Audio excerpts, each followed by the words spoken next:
അസ്സലാമലൈക്കും, welcome back. ഇന്ന് ഞാൻ എത്തിയിട്ടുള്ളത് നമുക്ക് വളരെ പെട്ടെന്ന് തയ്യാറാക്കാൻ പറ്റിയിട്ടുള്ള നല്ല ടേസ്റ്റി ആയിട്ടുള്ള ഒരു ബ്രെഡ് പുഡിങ്ങിൻ്റെ റെസിപ്പി ആയിട്ടാണ് കേട്ടോ. പിന്നെ അത് മാത്രമല്ല, ഈ ഒരു പുഡിങ് ഉണ്ടാക്കാൻ ഒരുപാട് ഇൻഗ്രീഡിയൻസിൻ്റെ ആവശ്യമൊന്നുമില്ല. വെറും 4 ഇൻഗ്രീഡിയൻസ് മാത്രം ഉണ്ടെങ്കിൽ മിനിറ്റുകൾക്കകം നമുക്ക് ഈ ഒരു പുഡിങ് റെഡിയാക്കി എടുക്കാം.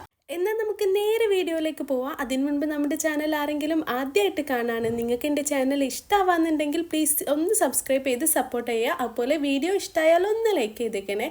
പലരും നമ്മുടെ വീഡിയോസ് കാണുമ്പോൾ ലൈക്ക് ചെയ്യാനൊക്കെ മറന്നു പോകുന്നുണ്ട്. അതുകൊണ്ടാണ് കേട്ടോ സ്റ്റാർട്ടിങ്ങിൽ തന്നെ പറയുന്നത്. നിങ്ങളുടെയൊക്കെ ലൈക്കും സപ്പോർട്ടും ഉണ്ടെങ്കിൽ മാത്രമേ നമുക്ക് ഇനിയും ഒരുപാട് നല്ല വീഡിയോസ് നിങ്ങളുമായിട്ട് ഷെയർ ചെയ്യാൻ പറ്റത്തുള്ളൂ. എന്നാൽ നമുക്ക് റെസിപ്പി എങ്ങനെ ഉണ്ടാക്കാമെന്ന് നോക്കിയാലോ. ആദ്യം തന്നെ ഒരു ഫ്രൈ പാൻ എടുക്കുക. അതിലോട്ടൊരു 2 ടേബിൾ സ്പൂൺ പഞ്ചസാര ചേർത്ത് കൊടുക്കുക കേട്ടോ. അടുത്തതായിട്ട് ഇതിലോട്ട് 2 ടേബിൾ സ്പൂൺ വെള്ളം കൂടെ ചേർത്തിട്ട് നല്ലോണം ഒന്ന് മിക്സ് ചെയ്തിട്ട് ഒന്ന് ചൂടാക്കി എടുക്കുക കേട്ടോ. ഇത് നമ്മുടെ കാരമൽ ഉണ്ടാക്കിയെടുക്കാൻ വേണ്ടിയിട്ടാണ്. ഇനി നിങ്ങൾക്ക് 3 ടേബിൾ സ്പൂൺ പഞ്ചസാര ചേർത്ത് കൊടുക്കണമെങ്കിൽ അങ്ങനെയും ചേർത്ത് കൊടുക്കുക. ഞാനിവിടെ 6 ഇഞ്ചിൻ്റെ ഒരു പാനിലാണ് കേട്ടോ ചെയ്തെടുക്കുന്നത്, കേക്ക് ടിന്നിലാണ് ചെയ്തെടുക്കുന്നത്. അപ്പോൾ ഞാൻ 2 ടേബിൾ സ്പൂൺ തന്നെ പഞ്ചസാര എടുത്തിട്ട് ഒന്ന് മെൽറ്റാക്കാൻ വേണ്ടി വെച്ചിട്ടുണ്ടായിരുന്നു കേട്ടോ. അപ്പോൾ നമ്മൾ മെൽറ്റാക്കാൻ വെച്ച സമയത്ത് അത് വീണ്ടും ഒന്ന് ഒന്ന് കട്ട പിടിച്ച് വന്നപ്പോൾ കുറച്ച് വെള്ളം കൂടെ ചേർത്തിട്ട് ഒന്നുകൂടെ ഒന്ന് അത് ചൂടാക്കി എടുത്തിട്ടുണ്ട്. ഇപ്പം നിങ്ങൾ കണ്ടല്ലോ, നല്ലൊരു ഗോൾഡൻ ബ്രൗൺ കളറാണ്. ഈ ഒരു ടൈമിൽ ഫ്ലെയിം ഒന്ന് ലോ ആക്കി കൊടുക്കുക. അപ്പം നമുക്ക് വേണ്ടത് ഈ ഒരു കളറാണ് കേട്ടോ. അടുത്തതായിട്ട് നമ്മൾ ഏത് പാത്രത്തിലാണ് പുഡിങ് സെറ്റ് ചെയ്യുന്നത് ആ ഒരു പാത്രത്തിലോട്ട് ഈ കാരമൽ ഒഴിച്ച് കൊടുക്കുക. അപ്പോൾ നിങ്ങൾ ഒഴിച്ച് കൊടുക്കുമ്പോൾ ചൂടോടുകൂടി തന്നെ ഒഴിക്കുക കേട്ടോ. ഒരിക്കലും ചൂടാറിയിട്ട് ഒഴിക്കരുത്. ചൂടാറുമ്പോൾ ഒരു 2 സെക്കൻഡ് കഴിയുമ്പോൾ തന്നെ ഇതൊന്ന് കട്ട പിടിക്കാനുള്ള ചാൻസ് ഉണ്ട്. ഇപ്പം നിങ്ങൾ കണ്ടല്ലോ, ഇത് കട്ട പിടിച്ചിട്ടുണ്ട്. ഇതിങ്ങനെ കട്ട പിടിക്കുകയാണെങ്കിൽ വിഷമിക്കേണ്ട കാര്യമൊന്നുമില്ല. നമ്മൾ ലോ ഫ്ലെയിമിലാക്കിയിട്ട് ജസ്റ്റ് ഒന്ന് ചൂടാക്കി എടുത്താൽ മതി കേട്ടോ. അപ്പോൾ ഇതുപോലെ മെൽറ്റായി കിട്ടും. ഇപ്പം നിങ്ങൾ കണ്ടല്ലോ, നമ്മുടെ കേക്ക് ടിന്നിൻ്റെ എല്ലാ ഭാഗത്തും ഈ ഒരു കാരമൽ ഞാൻ ചുറ്റിച്ചു കൊടുത്തിട്ടുണ്ട്.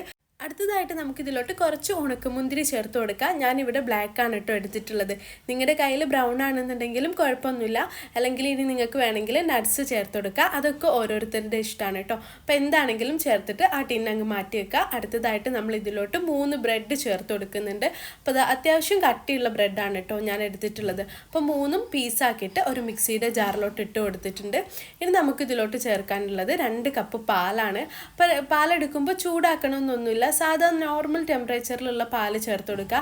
അല്ലെങ്കിൽ നിങ്ങൾ ഫ്രിഡ്ജിൽ നിന്ന് എടുക്കുകയാണെങ്കിലും കുഴപ്പമൊന്നുമില്ല കേട്ടോ. അപ്പോൾ നമ്മൾ 2 കപ്പ് പാല് ചേർത്ത് കൊടുത്തിട്ടുണ്ട്. ഇനി നമുക്കിതിലോട്ട് 2 കോഴിമുട്ട ചേർത്ത് കൊടുക്കണം. അപ്പോൾ ഞാനിവിടെ 2 പൊട്ടിച്ച് വയ്ക്കുന്നുണ്ട്.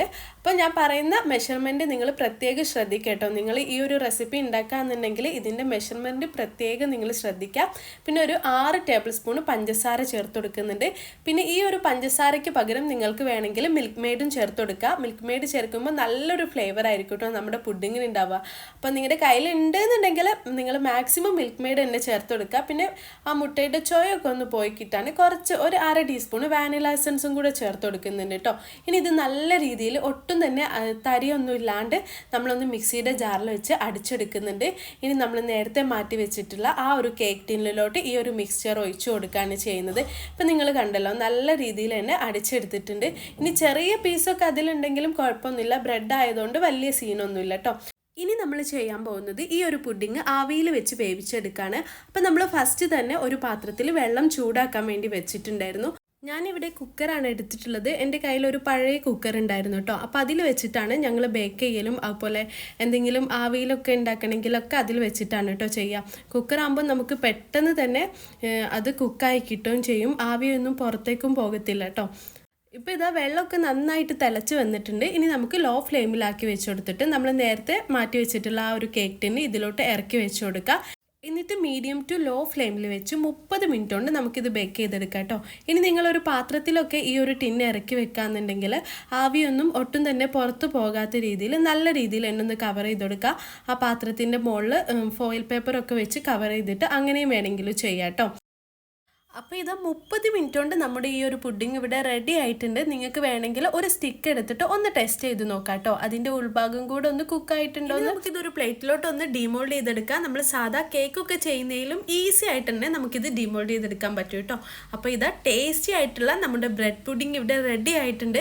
അപ്പോൾ നമ്മുടെ പുഡിങ്ങൊക്കെ ഒന്ന് ചൂടാറി കഴിഞ്ഞാൽ ഫ്രിഡ്ജിൽ ഒരു 2 മണിക്കൂർ തണുക്കാൻ വേണ്ടി വെക്കുക. എന്നിട്ട് നമുക്കിത് കഴിക്കാം കേട്ടോ. അല്ലാന്നുണ്ടെങ്കിൽ നല്ലൊരു ഈവനിങ് സ്നാക്സ് ആയിട്ടും നമുക്ക് ഈ ഒരു റെസിപ്പി ചെയ്തെടുക്കാം. ഇപ്പം നിങ്ങൾ കണ്ടല്ലോ, ഇത് കട്ട് ചെയ്യുന്ന സമയത്ത് തന്നെ നല്ല സോഫ്റ്റ് ആയിട്ടാണ് കേട്ടോ ഇരിക്കുന്നത്. ഈ ഒരു പുഡിങ് കാണുന്ന പോലെ തന്നെ കഴിക്കാനും നല്ല ടേസ്റ്റാണ്. നമ്മളിതിൽ വാനില എസൻസ് ഒക്കെ ചേർത്തുകൊണ്ട് ഐസ്ക്രീമിൻ്റെ ഒരു ചെറിയ ഫ്ലേവറും കൂടെ കിട്ടും കേട്ടോ. അപ്പം നിങ്ങളെല്ലാവരും മസ്റ്റായും ട്രൈ ചെയ്ത് നോക്കുക, എന്നിട്ട് എനിക്ക് ഫീഡ്ബാക്ക് അറിയിക്കുക. പിന്നെ നമുക്ക് ഈ ഒരു പുഡിങ് നമ്മുടെ കൊച്ചുങ്ങൾക്ക് സ്നാക്സ് ബോക്സിനൊക്കെ കൊടുത്തു വിടാം കേട്ടോ. നമുക്ക് ഈസി ആയിട്ട് തയ്യാറാക്കാൻ പറ്റിയിട്ടുള്ള നല്ലൊരു അടിപൊളി പുഡിങ് റെസിപ്പിയാണിത്. അപ്പം നമ്മുടെ വീഡിയോ എല്ലാവർക്കും ഇഷ്ടമായെന്ന് കരുതുന്നു. ഇഷ്ടമായെങ്കിൽ ഒന്ന് ലൈക്ക് ചെയ്ത് സപ്പോർട്ട് ചെയ്യണേ. ഇൻഷാ അല്ലാ ഇന്നത്തെ വീഡിയോ ഇത്രയേ ഉള്ളൂ. പുതിയ നല്ലൊരു വീഡിയോ ആയിട്ട് അല്ലെങ്കിൽ നല്ലൊരു വ്ലോഗുമായിട്ട് നമുക്ക് വീണ്ടും കാണാം. Take care, by.